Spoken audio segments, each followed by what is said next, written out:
Muy buenas, ¿qué tal? Vamos a continuar con este examen, junio del 25 de química, bloque tercero, reacciones químicas. Teníamos un problema de equilibrio y un problema de termoquímica para elegir. Vamos a empezar con este, que es el de equilibrio. En este caso me habla o me da una reacción, en este caso la descomposición del tetraóxido de dinitrógeno. Voy a ir ya planteando la reacción aquí aparte. Tetraóxido de dinitrógeno gaseoso forma equilibrio con dióxido de nitrógeno gaseoso con el coeficiente estequiométrico 2 del ajuste. Vamos a ir planteando ya la tablita. Saben que aquí la pueden hacer con moles o con concentraciones, pero yo prefiero hacerla con moles y más en este problema. Lo van a ver después por qué. Moles iniciales, moles que reaccionan, moles en equilibrio y concentración en equilibrio. Y me dice que introducimos 0,5 moles de este gas en un recipiente de 750 mililitros. Voy a ir colocando aquí los datos aparte. El volumen son pasados a litros 0,75. Me dice que cuando se alcanza el equilibrio, la constante de presiones, la K sub P, tendrá un valor de 3,66 a una temperatura de 25 grados. Esto lo pasamos ya inmediatamente a Kelvin, son aproximadamente 298 Kelvin. Continuamos la tablita a partir de los datos iniciales. Aquí reaccionan X moles y se forman 2X moles. Por tanto, en equilibrio tenemos 0,5 menos X, 2X, y luego la concentración lo mismo, pero dividido por el volumen en litros. Y entonces, bueno, lo primero que me pide, el primer apartado es cuál será la K sub C. La K sub C en este caso pues la podemos determinar directamente a partir de ese valor de K sub P que a mí me dan y utilizando la ecuación que relaciona ambas constantes. K sub P es igual a K sub C por RT elevado al incremento del número de moles. Por tanto, yo si lo que quiero es la K sub C, la despejo de ahí. Este bloque de aquí que multiplica pasaría dividiendo y me quedaría por tanto que la K sub C es igual a K sub P dividida entre RT y a su vez elevada al incremento del número de moles. Por tanto, aquí arriba plantamos el 3,66, el dato del problema, y aquí abajo la constante de los gases, 0,082, la temperatura en Kelvin, y arriba el incremento de los moles. Recuerden que aquí, hombre, aquí no dice nada, pero se sobreentiende que hay un 1 dentro de lo que son los moles del tetraóxido de dinitrógeno, y aquí hay 2 moles. El incremento que ha habido al pasar del lado izquierdo al lado derecho ha sido de 1 mol. Por tanto, ese tiene que ser el exponente de ese paréntesis de aquí. Por tanto, yo con esto ya, pues calculadora en mano, entonces hacemos 3,66 dividido 0,082 por 298 y obtenemos un resultado de aproximadamente 0,15. Vamos a decir que esa K sub C es aproximadamente igual a 0,15. Pues tenemos aquí por tanto el resultado de dicha K sub C. Y luego, claro, yo desde el principio había planteado en la tabla con los moles. Como ustedes ya saben que en estos ejercicios normalmente el objetivo número 1 es calcular la incógnita que está dentro de la tabla, o sea, esa X.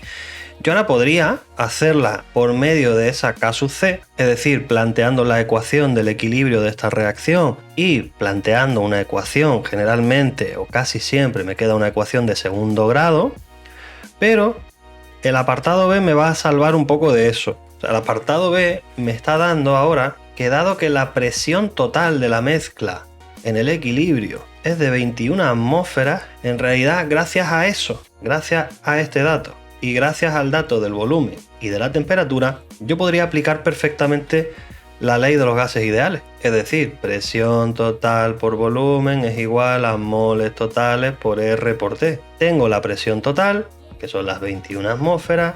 Tengo el volumen, que son los 0,75 litros. Los moles totales, recuerden que los puedo obtener haciendo la sumatoria de toda la fila de la tabla de moles en equilibrio.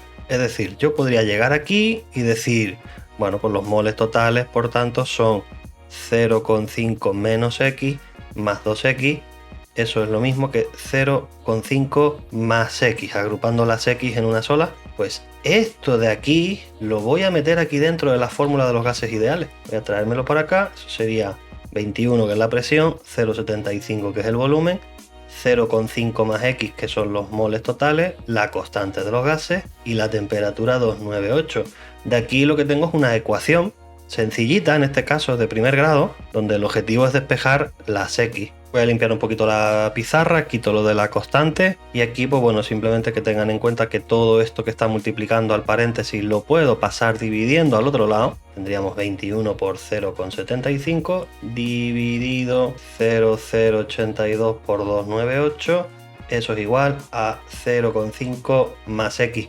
Y ese 0,5 que está sumando lo puedo pasar automáticamente restando. Por tanto, yo con esto tendré ya la X despejadita y ya simplemente tenía la calculadora aquí preparada para meterlo todo, la fraccioncita completa, le resto el 0,5 y obtengo una X de, voy a redondear a 3 decimales, aproximadamente 0,145 moles, y esto pues me va a permitir a mí, voy a quitar ya aquí los moles totales, poder determinar cuáles son los moles de cada una de las sustancias en el equilibrio.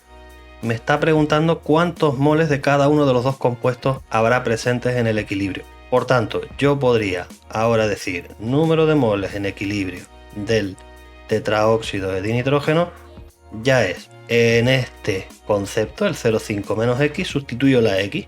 0,5 menos 0,145, tenemos 0,355 moles. Y luego ya por último los moles en equilibrio del dióxido de nitrógeno, que son 2X, bueno pues 2 por 0,145, y obtengo por tanto 0,29 moles. Bueno, y aquí ya tendría por tanto los resultados del cálculo de los diferentes apartados. Ya tengo los moles en equilibrio de cada sustancia, calculé antes la K sub C, estaría completo.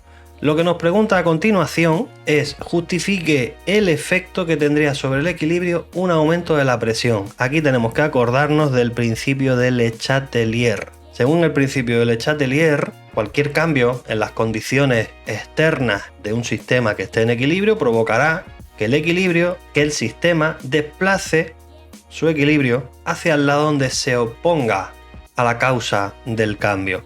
En este caso, ante un aumento de la presión, el sistema desplazará su equilibrio hacia el lado de la reacción donde menos cantidad de moles gaseosos haya. En este caso, como ya hemos visto, que aquí en el lado derecho tengo 2 moles y aquí en el lado izquierdo tengo 1 mol, yo deduzco entonces que el equilibrio se va a desplazar hacia el lado izquierdo, hacia el lado de los reactivos, porque es el lado donde hay menos moles gaseosos. Por tanto, el equilibrio se desplazará hacia el lado de los reactivos. Pues ya está, un tercer apartado, pura y duramente teórico, lo tendríamos ya. Problema 3A liquidado. Nos vamos al siguiente, al 3B, y es un problema de termoquímica. Nos da una reacción que es una oxidación catalítica del amoníaco, ya me la da ajustada incluso, lo cual es un detallazo, y me va a pedir en los sucesivos apartados variación de entalpía, variación de entropía y luego un estudio acerca de la espontaneidad de la reacción. Entalpía y entropía que, visto lo visto y con los datos que me da abajo en la tabla bien organizados, no vamos a necesitar utilizar, a Dios gracias, la ley de Hess. No va a ser necesaria, sino que nosotros vamos a calcular, por un lado, vamos a ese apartado A, la variación de la entalpía de la reacción es igual a la sumatoria de entalpías de los productos menos la sumatoria de las entalpías de los reactivos. Por tanto, ¿qué vamos a hacer aquí? Vamos a sumar las entalpías de los productos. Primero, los productos vemos que son monóxido de nitrógeno y agua. Tendremos que utilizar estos dos datos de aquí, teniendo en cuenta además sus coeficientes estequiométricos de ajuste, porque lo que nos da son kilojulios por mol, pero tenemos 4 moles de monóxido de nitrógeno y 6 moles de agua. Por lo tanto, yo empiezo con la entalpía del monóxido de nitrógeno, que es 90,25 kilojulios por mol, pero multiplico por 4 moles y le sumo la del agua, que es menos 241,82 kilojulios por mol multiplicado por los 6 moles que tenemos de agua, y todo esto constituiría la sumatoria de entalpías de producto. Le tendríamos que restar la de los reactivos, pero en los reactivos solo vamos a tener en cuenta el amoníaco porque el oxígeno resulta que es cero.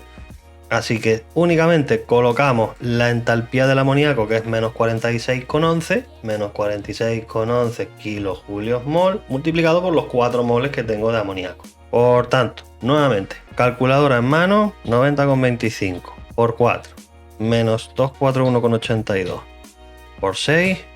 Esto, claro, tenemos menos por menos es más, 46,11 por 4.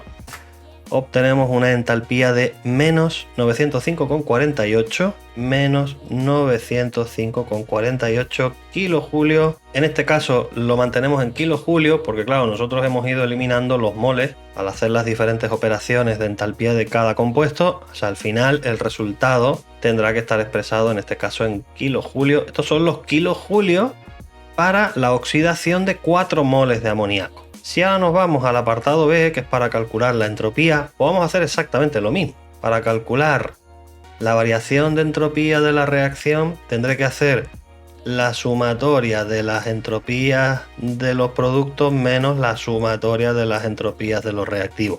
Misma historia que antes, pero ahora nos vamos a fijar en esta fila, que es la fila de las entropías. Aquí tendríamos los productos: monóxido de nitrógeno 210,76, la entropía ya saben, y lo pone ahí en la tabla, que se mide en julio mol Kelvin, pero multiplicamos en este caso por los 4 moles, le sumamos la entropía del agua, que es 188,83 julio mol Kelvin multiplicado por 6 moles de agua que tenemos. Ahí tendríamos ya los productos. Le resto los reactivos, que ahora sería la del amoníaco, que es 192,45 julio mol Kelvin por 4 moles de amoníaco, y sumándole en este caso el oxígeno sí tiene entropía, 205,14 julio mol Kelvin por 5 moles. Bien, esto significa que al irse los moles con los moles, el resultado que vamos a obtener va a ser en julio Kelvin. Hacemos la operación: 210,76 por 4 más 188,83 por 6. Bien, a eso le restamos 192,45 por 4 más 205,14 por 5. El resultado sería 180,52 julio Kelvin, y ya tendríamos el resultado del apartado B. Apartado C, me pregunta por la espontaneidad. Dice, justifique a partir de qué temperatura la reacción tendrá lugar espontáneamente en el sentido indicado si todas las especies están en su estado estándar. Básicamente me está pidiendo la temperatura a partir de la cual el proceso empieza a ser espontáneo. El proceso es espontáneo cuando la energía libre o energía de Gibbs es menor que cero. Si nosotros aplicamos la fórmula de la energía libre o energía de Gibbs, que era entalpía menos temperatura por entropía, entonces yo sé por tanto que esa entalpía menos temperatura por entropía tendría que ser, para que fuese espontánea, tendría que ser menor que cero. Si yo despejo los datos, sustituyo y despejo en este caso la temperatura, que es el dato que me falta, acuérdense además que, esto es importante, la entalpía y la entropía tienen que estar expresadas en la misma unidad para poder introducirlas las dos en la misma fórmula. Una está en kilojulios y otra está en julios. Entonces nosotros ahora vamos a pasar esto a kilojulios simplemente dividiendo entre 1000. Sería 0,18052 kilojulio Kelvin, ¿de acuerdo? O sea, realmente la entropía que vamos a utilizar ahora es esta, en esta unidad. Si yo despejo la temperatura, aquí pasaría, digamos, con signo positivo. Entalpía tendría que ser menor que temperatura por entropía. Y la entropía, en este caso, ya pasaría dividiendo. Entalpía partido entropía tiene que ser menor que temperatura. Esto lo puedes dejar así, o puedes, si quieres, darle la vuelta dándole la vuelta también al simbolito. La temperatura tiene que ser mayor que la entalpía partido por la entropía. Si yo coloco aquí los datos de la entalpía, que era menos 905,48 kilojulios, y la entropía, que hemos dicho que era 0,1852 kilojulio Kelvin, veis que se me va el kilojulio con el kilojulio y la temperatura la voy a obtener aquí en Kelvin. Yo calculo aquí y me dice que la temperatura tiene que ser mayor que menos 5016 grados Kelvin, que la temperatura en Kelvin negativa no existe, o sea, lo mínimo es el 0 Kelvin. Una temperatura en grados Kelvin no es posible. Por tanto, como yo lo que estoy calculando es que el proceso va a ser espontáneo cuando la energía libre valga negativa, y eso me está indicando que para que eso suceda la temperatura tiene que ser mayor que esos grados Kelvin, la temperatura va a ser mayor siempre que esos grados Kelvin. Nunca vas a tener una temperatura menor que esta ni acercarte siquiera.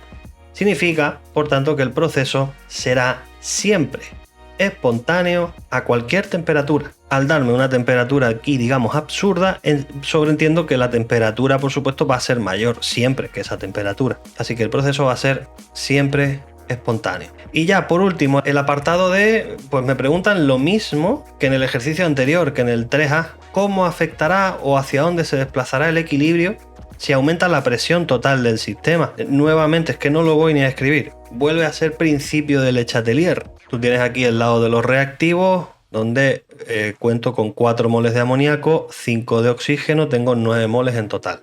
Lado derecho, 4 moles de monóxido de nitrógeno, 6 moles de agua, son 10 moles en total. Ante un aumento de la presión, según el principio de Le Chatelier, el sistema desplazará su equilibrio hacia el lado donde menor cantidad de moles gaseosos haya, o sea que se va a desplazar hacia la izquierda, hacia el lado de los reactivos. Por tanto, pues ya lo tenemos. Ese es el ejercicio de termoquímica. Ya tenemos los ejercicios del bloque 3. Mucho ánimo con los cálculos. Nos vemos en próximos vídeos. Un saludo.